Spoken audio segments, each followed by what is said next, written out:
Brandon Lee versus Bolo Yeung. Fighting, whether sanctioned or no holds barred, is without a doubt the oldest form of competition that mankind has ever engaged in.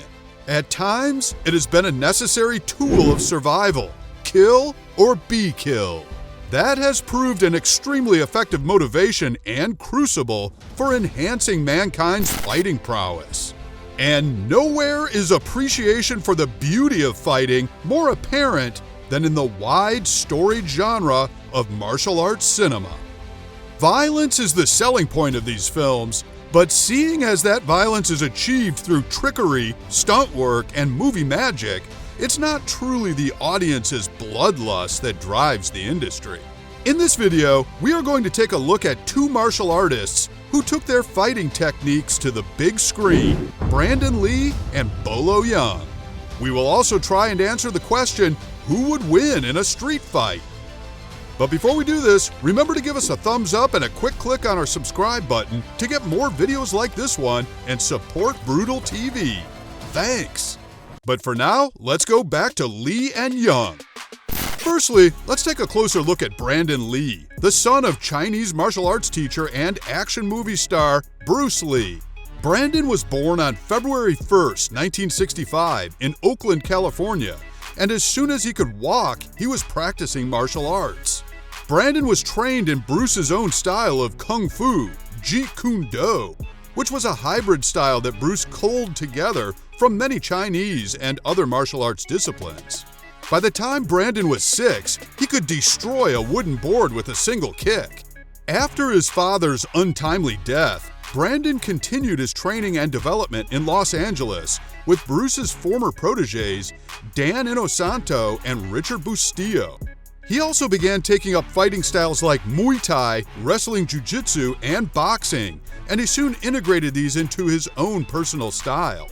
In other words, Brandon Lee was born to be a martial arts master. Although martial arts was in his blood, it was acting that Brandon really had his heart set on, but not in martial arts films like his father. After being kicked out of 2 high schools and dropping out of a 3rd, he eventually went on to study theater at Emerson College for a year, before attending the famous Lee Strasberg Theater and Film Institute in New York, the home of method acting. Initially staying away from martial arts films, Lee eventually embraced his heritage. In 1986, he made his first feature film, Legacy of Rage, in Hong Kong, which was in Cantonese, a language he knew since childhood.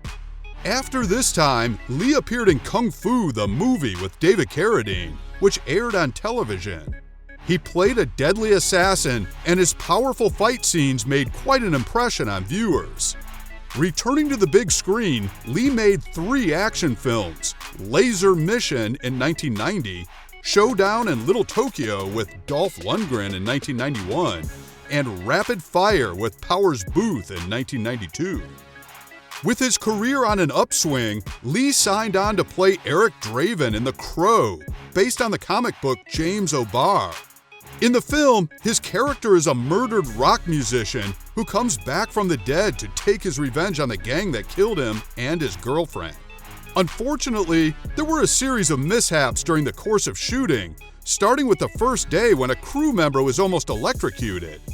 Toward the end of the production, Lee was performing his death scene for the film when he was struck by a bullet that had been lodged in the prop gun that was only supposed to be a blank. This was to cause his premature death. We're now at the halfway mark, so just a reminder to like this video and subscribe to Brutal TV for more top quality fighting videos. Now back to our two fighters. Now for a closer look at Yang Si, better known as Bolo Yeung. Yeung was born on July 3rd, 1946 in the suburbs of Canton in mainland China. As a 10-year-old in Canton, Bolo studied under many Kung Fu masters and also learned acrobatics and started weight training. He eventually became a mainland China powerlifting champion.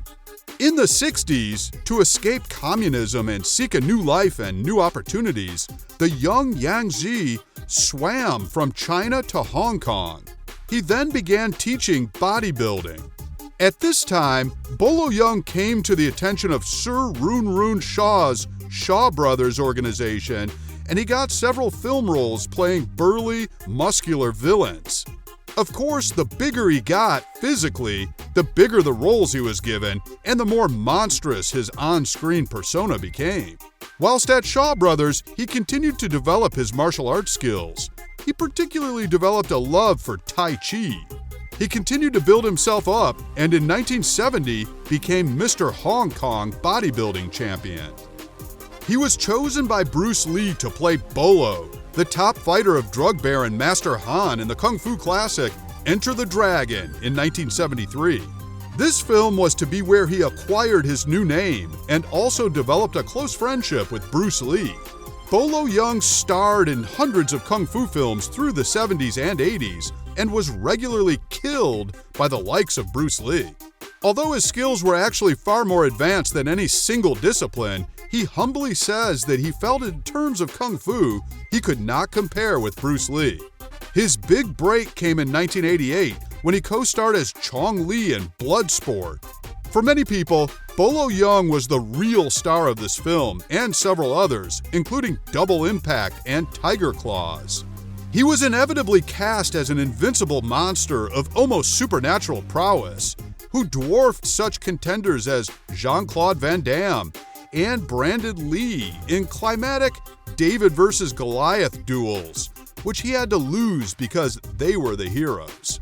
For Legacy of Rage, he had to spend several weeks training Brandon Lee so the younger star would appear to be a worthy opponent. Bolo Yeung regularly booked the gym for 9 a.m. sessions to tie in with his own regime, but often Brandon would not turn up till 12. Brandon explained that he had been out dancing till the early hours and was only training under protest because the producers insisted.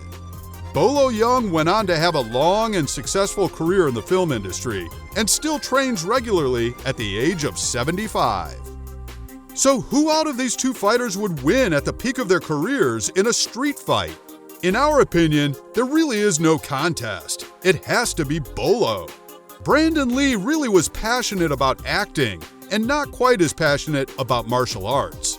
Of course, he was Bruce Lee's son, and it goes without saying that he was talented when it came to fighting, but his acting career was what mattered most to him. Whereas Bolo Yeung took his training of martial arts and bodybuilding very seriously. The only reason he lost fights in films was down to the role he was playing. Given the opportunity to show what he could do in real life, we have no doubt that Bolo Yeung would use all that muscle to his advantage and be the outright winner. Who do you think would win this fight? Do you have a favorite out of the two? Tell us in the comments section below. And don't forget to like and subscribe to Brutal TV for more top fighting videos just like this one. Thanks for watching. We'll see you next time.